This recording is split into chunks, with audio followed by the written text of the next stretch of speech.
Meninos e meninas, sejam bem-vindos à nossa aula de número 4, que tem por título Eu, Tu e Nós. Vamos ser felizes juntos?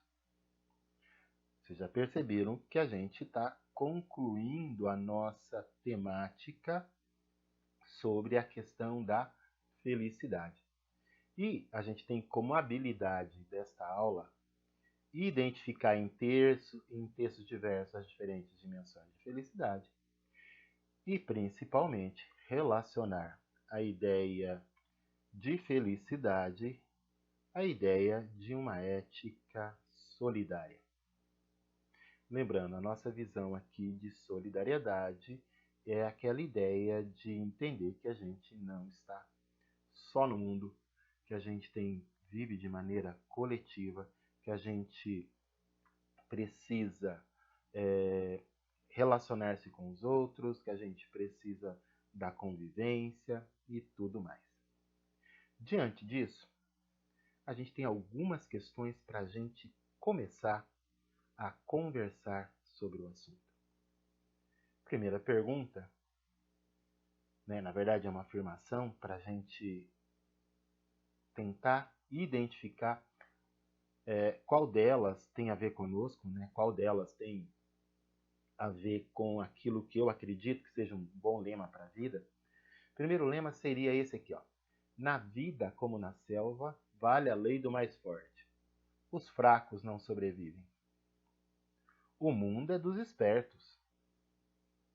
O importante é levar vantagem em tudo. Você concorda com alguma dessas afirmações? Você pratica algumas dessas afirmações? Para algumas pessoas, isso é lema de vida. E para algumas pessoas, essas são as dimensões únicas da felicidade. Mas como em filosofia nem tudo é o que parece, a gente precisa pensar isso com mais cuidado. Para a gente pensar isso com mais cuidado, vamos começar a conceituar. A primeira conceituação que a gente precisa fazer é o seguinte. Felicidade tem uma imensidão de dimensões e nós vamos trabalhar algumas para tentar entender o que é essa tal felicidade desse ponto de vista mais coletivo. Para isso, a gente precisa separar duas coisas. A felicidade é composta pelas nossas necessidades, pelas nossas carências, por aquilo que a gente quer, que nos completa, que nos faz bem. E a gente aqui tem como foco, tem como referência a ideia de ataraxia, a ideia de felicidade enquanto paz de espírito, enquanto tranquilidade, enquanto sensação de satisfação, de bem-estar. Pensando nisso, a gente pode dizer que felicidade, então, é composta pelas nossas necessidades subjetivas, Essas necessidades subjetivas são as necessidades do eu, o conjunto das nossas emoções, são as nossas individualidades, é o nosso interior, aquilo que cada um acredita, que cada um defende, que lhe faz feliz. Por isso a questão dos lemas. Os 3 lemas colocam o eu como referência para a felicidade. Então, a felicidade ali é entendida como a satisfação daquilo que é individual, daquilo que é interior, daquilo que me causa boas emoções. Contudo, há uma outra dimensão da felicidade que é o nós, que são as nossas necessidades objetivas. E essas necessidades objetivas a gente não encontra na gente mesmo. Nós somos um ser que desde o nosso nascimento até a nossa morte, a gente vai precisar de uma outra pessoa, a gente vai precisar de um outro alguém. Ninguém se basta, ninguém é autossuficiente de maneira a não depender de alguma forma da coletividade, daquilo que está fora da gente, daquilo que não é o eu. Portanto, a gente tem então esse aspecto objetivo, essa necessidade objetiva, a necessidade da sobrevivência, da convivência, do relacionamento, né, do estar com o outro, do compartilhar a vida. Esse período que nós estamos vivendo de pandemia ficou muito claro isso, né? Muitos de vocês perceberam como é importante estar com outras pessoas, né? O conviver, essa troca de ideias, de informações, até mesmo de emoções, né? De conviver com a emoção do outro.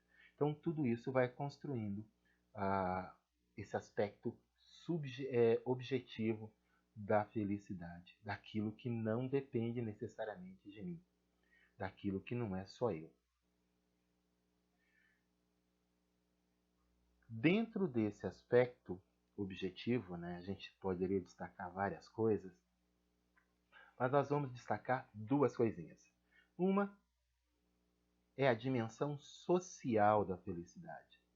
A ideia de que a felicidade ela é feita no relacionamento com o outro.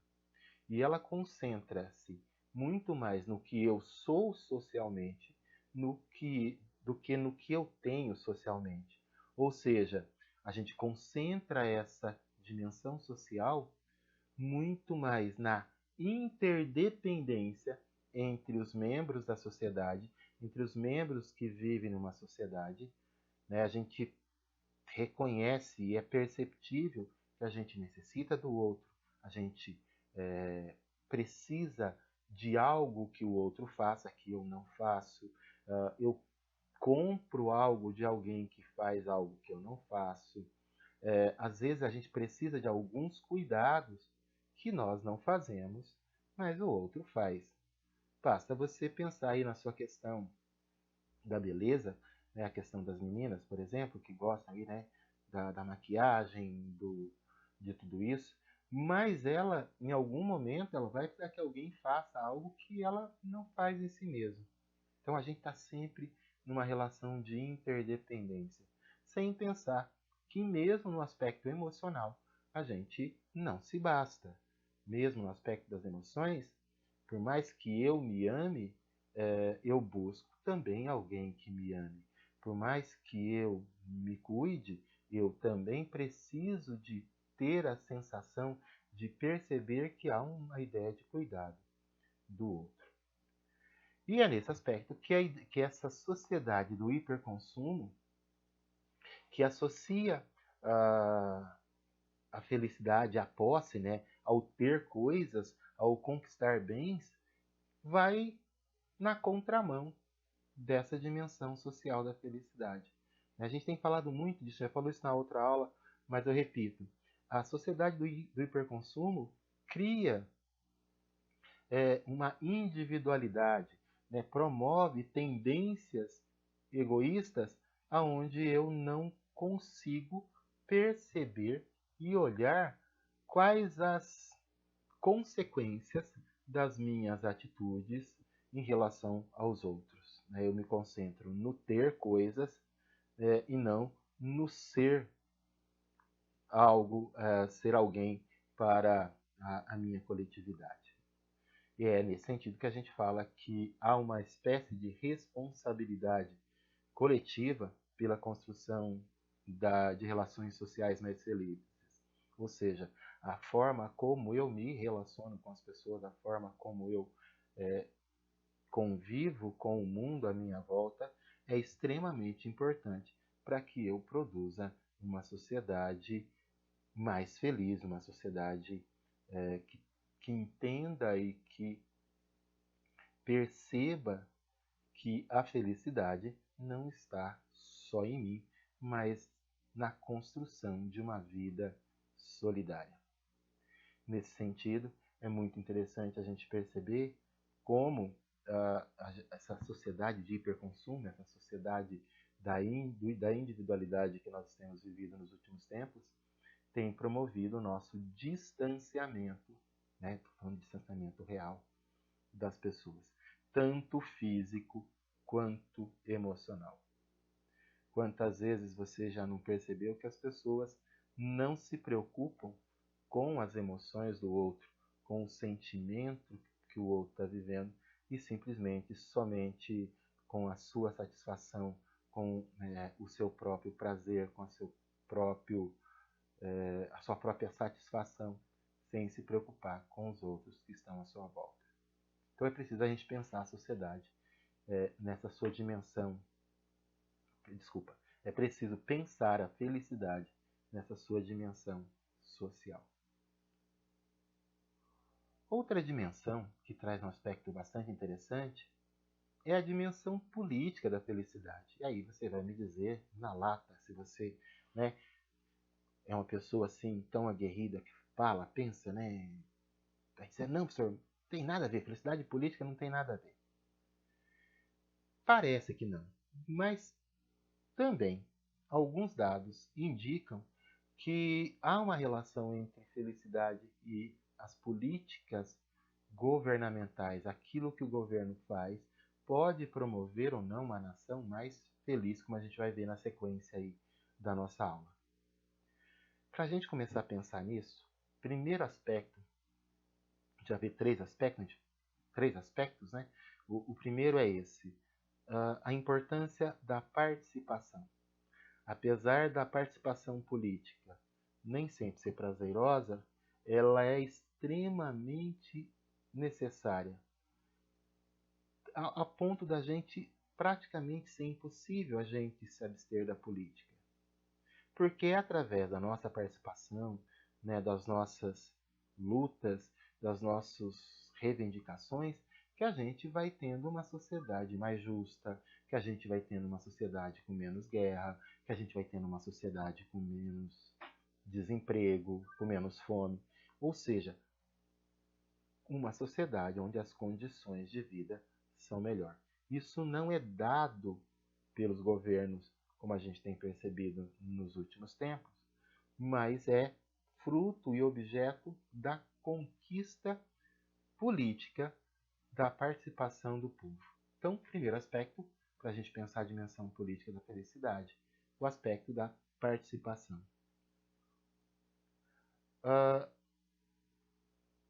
O segundo aspecto que é muito interessante é a gente entender que existe uma relação muito forte, muito presente, de participação política do povo, de democracia com felicidade. Alguns dados indicam que sociedades mais democráticas e sociedades mais justas economicamente, mais justas em termos de serviço social, né, de benefícios sociais, são sociedades onde as pessoas são mais felizes. E a ONU tem dados muito interessantes em relação a isso.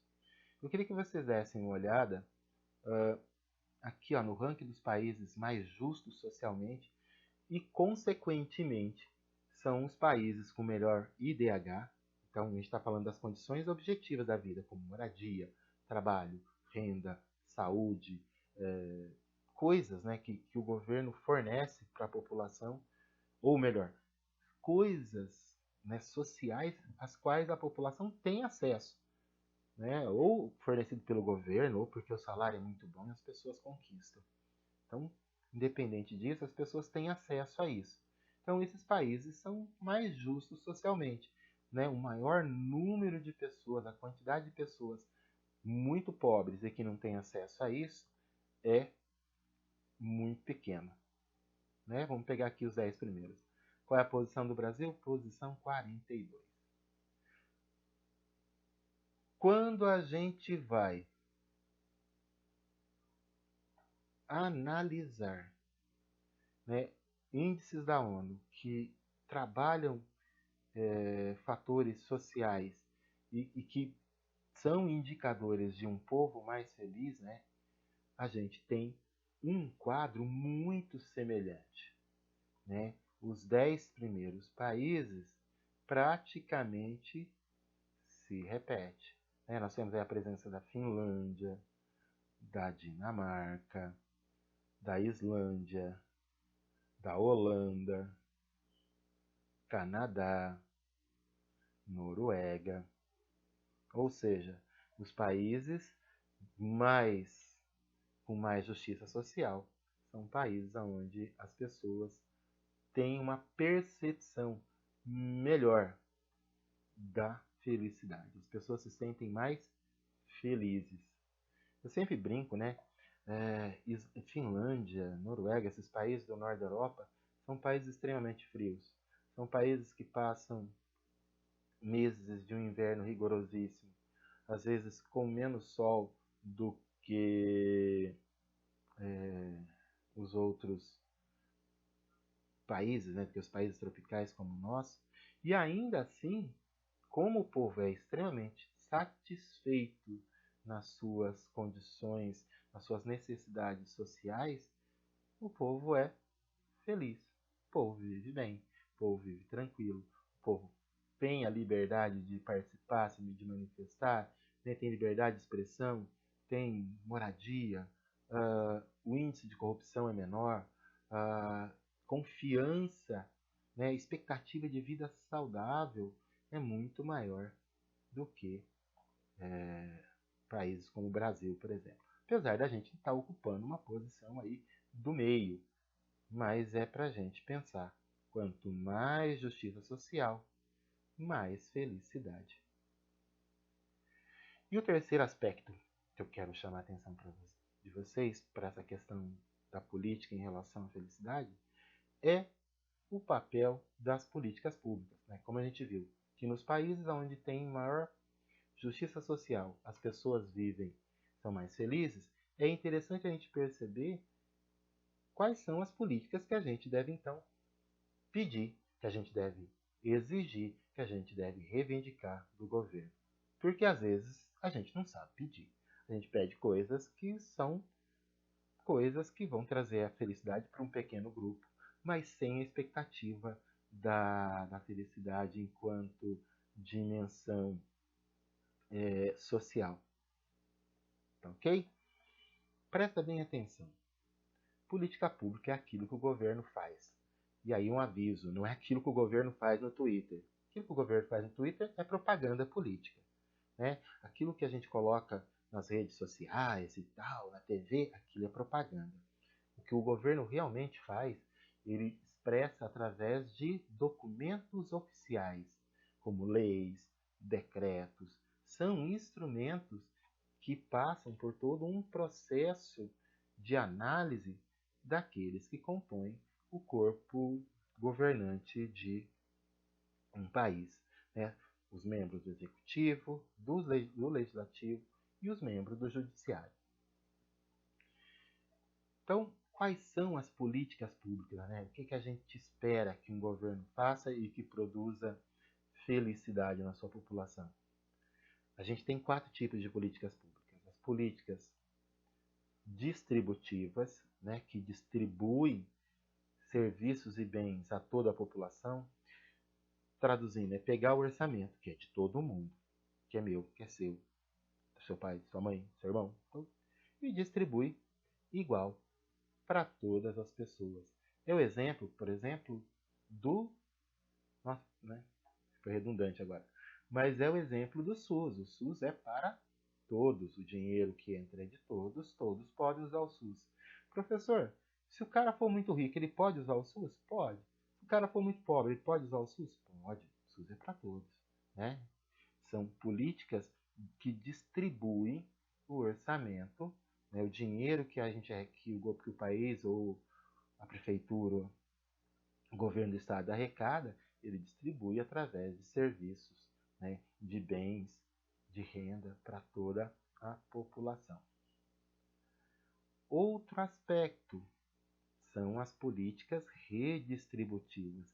E aqui mora a chave, porque as políticas redistributivas é colocar bens, serviços, recursos financeiros para aquela parcela da população que às vezes mais precisa, para aquela que necessita de um atendimento diferenciado. O maior exemplo que você vai ter, porque você tem direito a isso, você enquanto estudante da escola pública, é o passe livre estudantil. Né? Supondo que você não tem todas as condições para pagar o transporte escolar, né, para pagar uma van, você tem direito ao passe livre estudantil para que você possa se deslocar da sua casa até a escola. Né? Ou seja, eu estou redistribuindo, estou pegando aquele dinheiro que é de todo mundo e estou colocando uma condição especial para que você tenha acesso a uma parcela especial redistribuída do orçamento. Um outro aspecto, e esse aqui mexe com a questão da corrupção, mexe com a questão dos comportamentos, das atitudes de respeito com as liberdades, são as políticas públicas regulatórias. Por que elas são importantes? Porque elas dizem o que a gente pode e o que a gente não pode fazer socialmente. Elas dizem o que é correto, né? Em termos de cuidado, em termos de respeito, em termos de conduta, quais são as condutas que são aceitáveis, são corretas ou não. Ah, professor, mas às vezes a lei é injusta. A lei pode ser injusta, mas a lei é para todos. Para mim, para você, para os governantes, para seu pai, para sua mãe. A lei atinge a todos. Né? A lei encara todo mundo de forma igual. Apesar da gente ter alguns desvios aí no meio, no processo de julgamento dessas ações que vão contra essas políticas públicas regulatórias.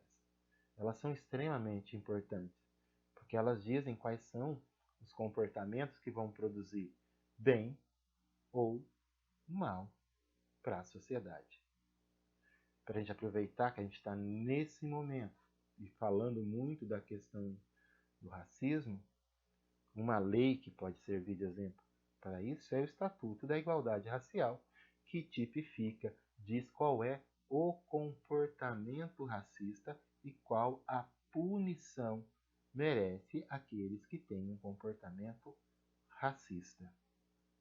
Essa lei diz e ratifica que todo brasileiro, independente da sua raça, independente da cor da sua pele, precisa ser tratado com igualdade e respeito diante da lei, diante das normas do Estado, diante da convivência coletiva com os seus demais. Parece simples, mas não é. E por fim, políticas públicas constitutivas. Aqui entra, por exemplo, as legislações contra a corrupção, né? Porque as políticas públicas constitutivas, elas vão dizer como é que funcionam as regras do jogo político. Qual é o papel, qual é a função, o que pode, o que não pode fazer os membros que assumem o papel da administração política da sociedade. O que eles podem e o que não podem fazer fica expresso nas políticas públicas constitutivas. Pegar como exemplo qual é o papel do legislativo, né? Qual é o papel do judiciário, qual é o papel do executivo, o que cada um desses membros pode e deve fazer. Né? Qual é o papel do Ministério Público, qual é o papel do presidente, qual é o papel do STF, qual é o papel da Câmara dos Deputados, dos senadores. Tudo isso fica expresso dentro das políticas públicas constitutivas. Portanto, viver num país menos corrupto é um país onde essas políticas públicas constitutivas elas são claras e elas são seguidas e cobradas à risca. Ok? Exemplo muito simples, como votar. Quem pode votar, até que hora vota, que dia, em quem, né? Tá aí, tá dentro das políticas públicas constitutivas para pegar um evento que a gente está vivenciando aqui em 2020, que é a eleição para prefeitos e vereadores. Ok? Entendido? Vamos dar uma revisada? Vamos revisar tudo? A gente começou falando dos aspectos subjetivos e objetivos da felicidade. Vimos que dentro do aspecto objetivo, a gente tem a dimensão social, né, a necessidade da gente viver numa sociedade mais solidária e mais empática.